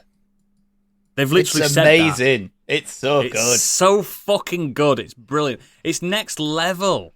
It is literally. I kind sit of feel watch like it I with want a to- massive grin on my face because of how I fucking do. stupid it is. But it's so Remember, enjoyable. But if that's put it into it's- your head, Biggie. Put it into your head that imagine a 6-year-old's directing it. 'Cause It's that's not what they've done serious. deliberately. No, it's I not get serious. that. I think maybe it's not. It might not be for my Look generation. at Daniel for my age, LaRusso, right? because- Look at him. He would not be able. He would not be able to pull that woman he's with. Look at He roundhouse kicked Yeah, a MOBA at 60 drink out years of a old. salesman's this is how hand. this is how stupid It was it is awful. that Johnny's and Daniel's life have been shaped by a fucking karate competition when they were 17 When they years were old. kids. When they were kids. Their whole life has been shaped. His whole life has fallen to bits because he lost a karate competition when he Oh, was a no, teenager. I get all that. I get all that. It's And just, Daniel got yeah, to go I off just don't know. and get the gorgeous wife and all the money. Mansion. Yeah, have this beautiful family, and he can't stomach that, and it all comes down to It's so that one funny. moment when they were teenagers, and it's Because stupid. he cheated. Because Daniel LaRusso cheated in the Yeah, tournament. and it's stupid, but it's amazing. It's And then such a Gang show. Wars, it's like the Bloods and the Crips between It's Cobra so good. between Cobra Kai and And Miyagi-Do. Miyagi-Do, yeah. It's so I'm just fucking watching good. it, and it's just. It's nearly I'm out soon, isn't smiling, it? I'm New laughing season. at times. Other times, I'm just cringing. That's I it, think that's I it. don't know. It's so fucking good. It makes me want to become a karate master. But I can't. I just realised when I was debating about writing, who's in it, just in case we hadn't covered it, because I know you guys. Oh, have we've mentioned it, fucking but- reviewed it loads. I mean, every time a new I've just season comes noticed out, we it's talk like- about it. Yeah, season 6. How has this been going on for? Because it's 6 amazing and seasons? everyone loves it. I don't know. Stig, tell him that Cobra Kai never dies. Never dies, mate. Cobra Kai. Honestly, if you've seen the 3 original Karate Kid films, So good. I have. people It that they bring makes sense. back and the way they bring It's back, so Yeah. good. oh, it's just it's So good. so fucking Mate, good. Jackie Chan's going to be in this new season. Well, the speculation, everyone's like, Jackie fucking Chan. everyone's like, they need to bring Jackie Chan and Hilary Swank in to like make it Yeah. complete.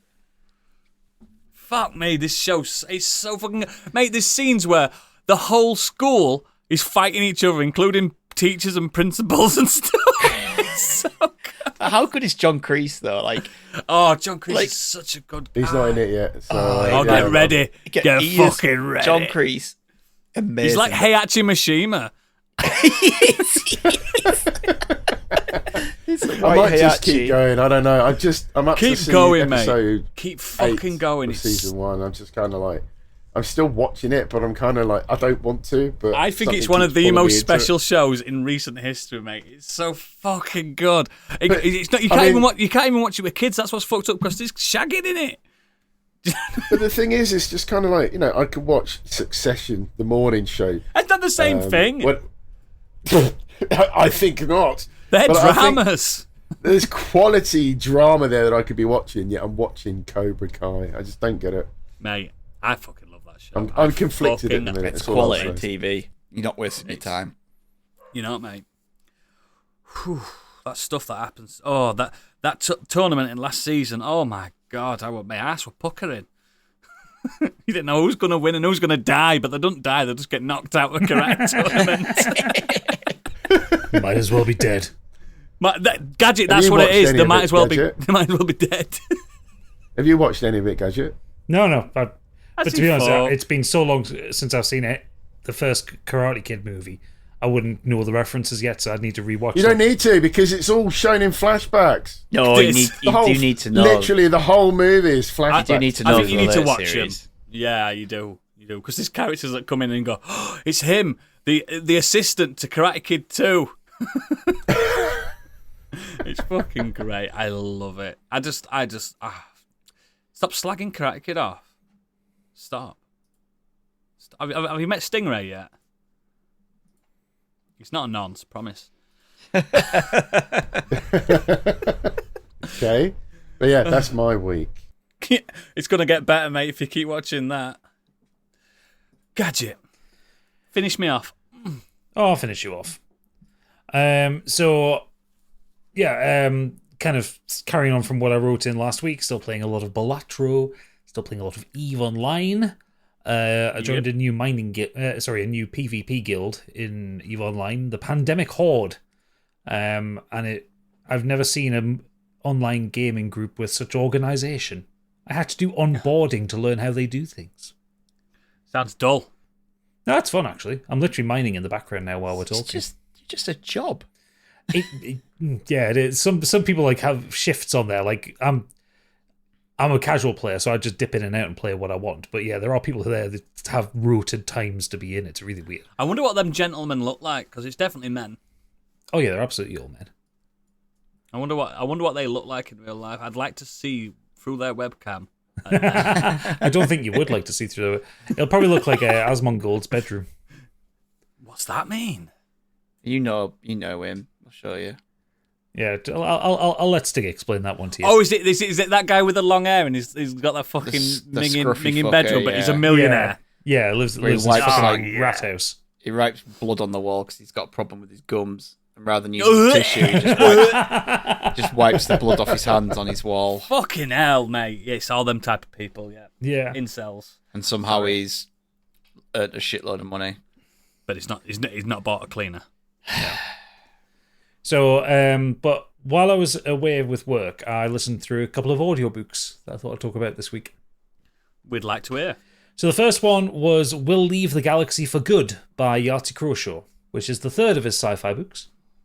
Carrying on the story of Dashford Pierce as a ex-star pilot trying to find his way in a very capitalistic world.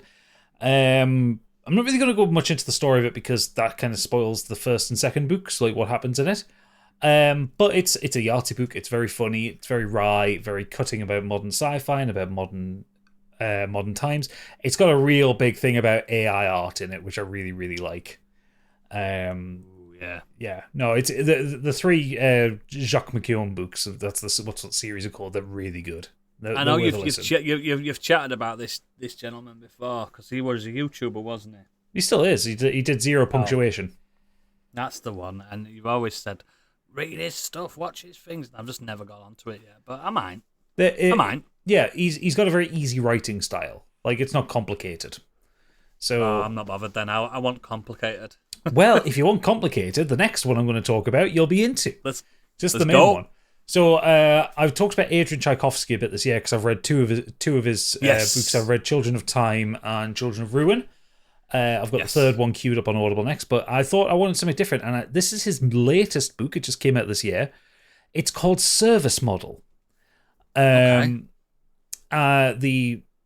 top of the tagline for it says, a humorous tale of robotic murder from the Hugo-nominated author of Elder Race and Children of Time. So, what this is about, this follows a service model called Charles, and he is a personal valet to a very wealthy human. And every morning he has his task list, so he has to wake up and check the master's travel arrangements. Now, his task list from the previous night explains that he had to do that as well, and the last thing he does at night, the first thing he does in the morning, is check the travel arrangements because the master's never told him not to do it. Fair play, yeah. The master hasn't left the manor in 10 years or so. But I like how you say master. Master. But every morning he puts out the master's travel clothes because one time the master did leave, and the master has never told him not to do it. And so on and so forth. Basically, I see a theme. Yeah, basically, everything from Charles's perspective is run in a very precise order of logic. And it is that robotic logic where it can actually kind of twist itself into a circle to try and make logic work. So, the old robot paradox. Yeah. So as part of the kind of the opening chapter, while Charles is helping his master kind of get ready for the day, one of his jobs is to shave him. And then after he shaves him, things start looking a bit weird. He's cleaning the inside of the car. He notices a lot of red around. Oh, shit. Then he's folding clothes and he says there's red stains on them. And eventually he works out that when he was shaving him, he accidentally killed his master. Killed him. And then Charles tries to work it, because Charles doesn't have anything in his program to deal with him killing the master. Yeah, because it's not part of his algorithm. It's not part of his program. Yeah. He's not programmed to kill his master. So he tries to work it out. And so he goes through a lot of internal logic. For instance, he reasons that the master can't be pronounced dead until a doctor has come. So they call for a doctor, and they're put in a queue for the automated doctor to turn up. So until that point, Charles must, because he can't work out, he can't continue to No, he can't confirm himself that the Master is dead. So he must consider the Master unwell, which opens up his Master's... Oh, a different paradigm, yeah. Yeah, which brings up the algorithms for unwell. So there is a very humorous moment where he's trying to leave the house in the car with the Master's corpse sat behind him, thinking, I'm going to take the Master down to the seaside, because that always makes Master feel better. Don't spoil too much, because I'm into this now. I'm already into this. Yeah, Don't get too much into it. This sounds fucking brill. Goes into this weird circular... Like, there's another gag. This is all in the first chapter, incidentally, where Charles remembers that one of the serving droids from the kitchen was sent for repair after 3 separate incidents where they broke a plate. So Charles works out to himself, well, I've only murdered one person, so I've got at least 2 more murders left before I'm considered faulty. And mate, I am banging into what's it called? Service Model by Adrian Tchaikovsky. It's really fucking funny. Is it in paperback yet? I don't know if it's paperback. I've got it on Audible at the minute. I like to read. Let's have a look on Amazon. I'm gonna have a look now. Service Model. Yeah, Service Model. It's really, really fucking good. I'm really, really enjoying it at the minute. Yes, paperback for a tenner. Fucking brilliant! I've just bought it. Yeah. This is the kind of fucking existentialism I'm looking for at the moment. Yeah. So the general run of it is that a lot of human existence has been automated in the sake of efficiency. Yeah. But what happens when that efficiency breaks down and the humans aren't there to do anything about it? Like in WALL-E, at the end of WALL-E. Yeah, it's the best way I can describe it, because I'm listening to an audiobook, and the way Adrian Tchaikovsky's reading it, he's reading it with a rather RP English accent. Because that's Charles. That's like Charles's inner voice. It's like a butler, isn't it? Yeah. So I'm kind of making it akin to iRobot meets Downton Abbey. Fucking bang up for that! It's really fucking good. So, it's coming on Tuesday, so I'm having that. If you're a fan of Douglas Adams, I am. It's very much in his style, and like I love Adrian Tchaikovsky as a writer. Like I know he does very good sci-fi. I didn't expect he'd be this funny. I didn't expect it to be. There has been a few moments where I've actually burst out laughing because of something that's gone on in this book. That's what I want, mate. I was genuinely looking at a new book, and I was nearly going to start reading that Gentleman's Bastard thing, but I'm going to do this instead. Well, do this first, then do Gentleman Bastard. Gentleman Bastard will take you a while to get through. It's on Spotify Premium as an audio book as well. If you've got that, I prefer to read it. Not about me. I'm just times. Just saying in general. I've just added it to when I get audio books, I don't listen. I don't concentrate enough. It's great while you're at the gym or while you're driving around or whatever. Oh yeah, I'm doing both of those things all the time. I've just started a new one, and honestly, I'd smash through. Like I'm already on like 18% on it, and I've only listened to it like twice. I've only put it on twice, and I'm already smashing through it. Really That's a good sign. That's a good sign for a book. Yeah, I'll I think discuss it when I come to the end. Yeah, I'm quarter of the way through this one, so I've got 9 hours of it left. It's about 12.5-hour book. So that'd be an easy read in a week. Yeah, easy enough done. Yeah, so that's really fucking good. I'd fucking bang up for that. Yeah, that's my week. That's fucking good enough. You've just bought. I've just bought a book. I bought a book. Yeah, excellent. So carry on talking, Gadget, 'cause I'm sure our little book nerds and bookworms have got some feedback on what they've been up to this week. Yeah, we have a couple of bits of feedback. Mike Halstead said, this week I've carried on with Spaced and House. What do you mean carried on with Spaced? I've never watched that before. He's never watched either of them. If you listened to the last pod, you would have heard that. I've told you before, I don't listen to this tribe. And I've told you before, some people write in and say stuff. Okay. Also, Beck made me watch Mama. She does shit like this now and again because she knows I hate horror films. But once you see the ghost face properly just over halfway through, it loses itself as a horror, and the ending was just utter balls. There's too much bad horror for me to even care about horror I've never even heard of that. Then we watched Anyone But You, which is a Sydney Sweeney rom-com that I wouldn't have been too bothered if I'd never saw it. But obviously, her being a handsome woman helped, and the Australian dad. Oh, that's a handsome fucking couple. Her being a handsome woman helped, and the Australian dad was really funny. Gadget was right. The Last Scorched Sheep was brilliantly unhinged, and I'm looking forward to the Forge episode. What did we do last? Oh, last Scott sheet was the fucking... Yeah, I remember. Last Scott sheet was Pip. Yeah, I remember. That was funny. Yep. Next up, we have Xenos. You see it? Final Fantasy XIV's new raid tier opened this week. I won't try to explain the fights to you, but several of my friends have had the raid, but put my teeth in. Have had the second boss's theme stuck in their head all week because the sound team decided to do a bee-themed pop idol singer piece. Idol pop singer piece, rather, and despite the being bee-themed, it's an earworm. Also got some really nice rock in there.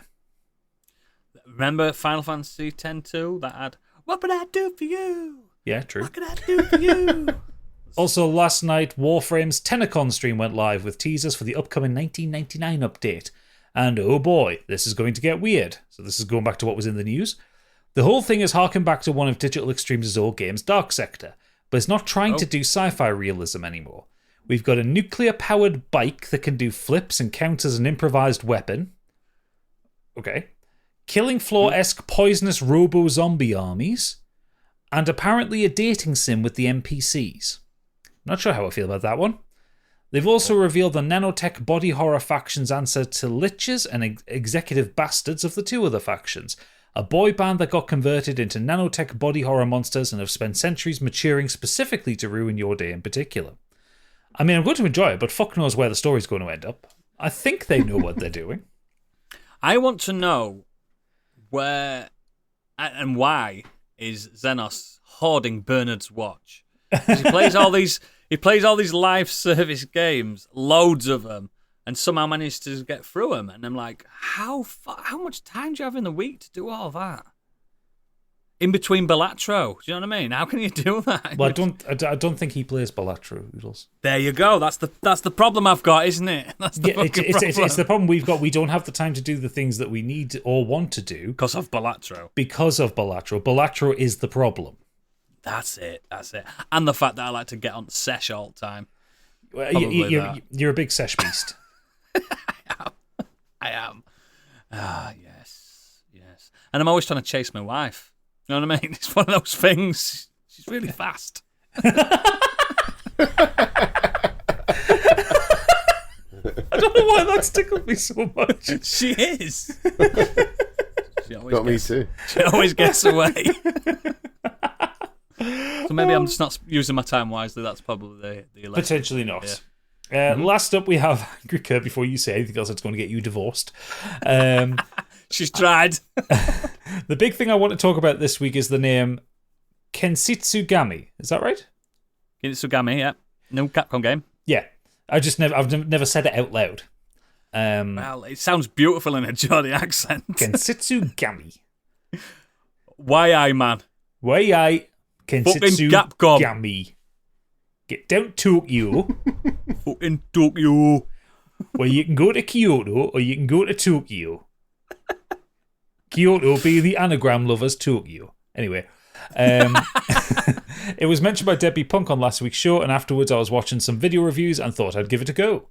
It's not the kind of game I would usually play, but I was in a bit of a gaming slump, and I find the best way out is to try something out of your comfort zone. I'm so glad I did, as I adore this game. I've been hooked since I started it on Friday.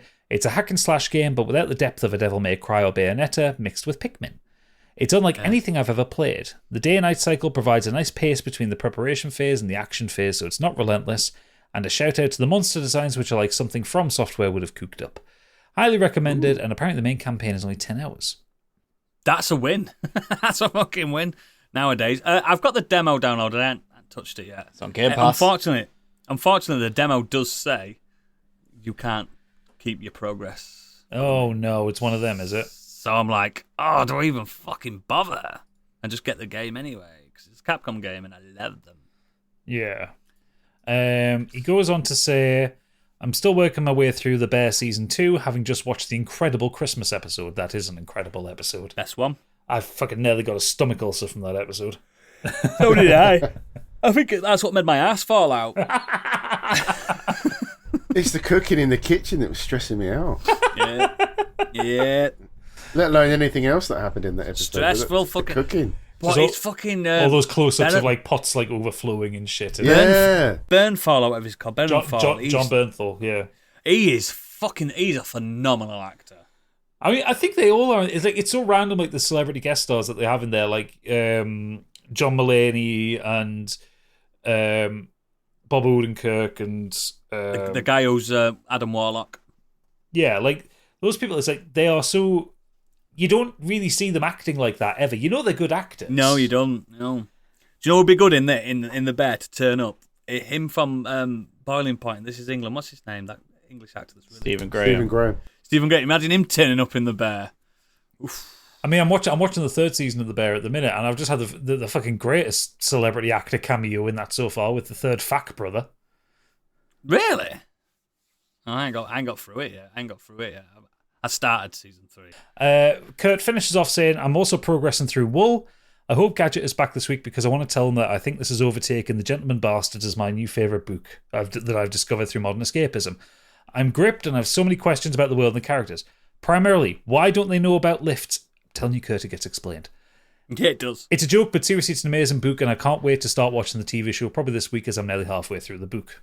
Fucking great. I forgot to mention about I listened to the full audiobook of it over a week. It's great, isn't it? It's better than the show. I like the show. Show didn't do anything for me, but I thought the audiobook was really fucking good. I just forgot to mention it. I weren't here, were I? It's really good. Really good. Is that everything? Yeah, that's everything. As always, links to all our extracurricular activities in the show notes and at modernescapism.co.uk. Please consider becoming a patron because we've got lots of stuff. Modern Escapism, Man, Kenny Potter, Too Faff, Too Curious, and the patron voted special episode for patrons only. Some crazy stuff we put in that hat and you guys vote on, and you always pick the wrong ones, but it don't matter, it's your choice. That's democracy, isn't it? It's Democracy Manifest. It fucking is.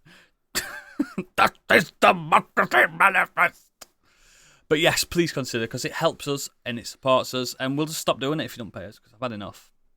Fucking had enough. And there'll be no Candyland this week again. I'm pretty sure there probably weren't any last week, because she's a lazy bum. She's lazy. I did ask her for a Candyland to read out, and she never sent it to me. She said, fuck off. That's what she said. But it's not the end of the show if you're a patron. We've got more stuff to talk about, questions to answer and everything. But to all you tight bastards, this has been the show. Goodbye. Bye.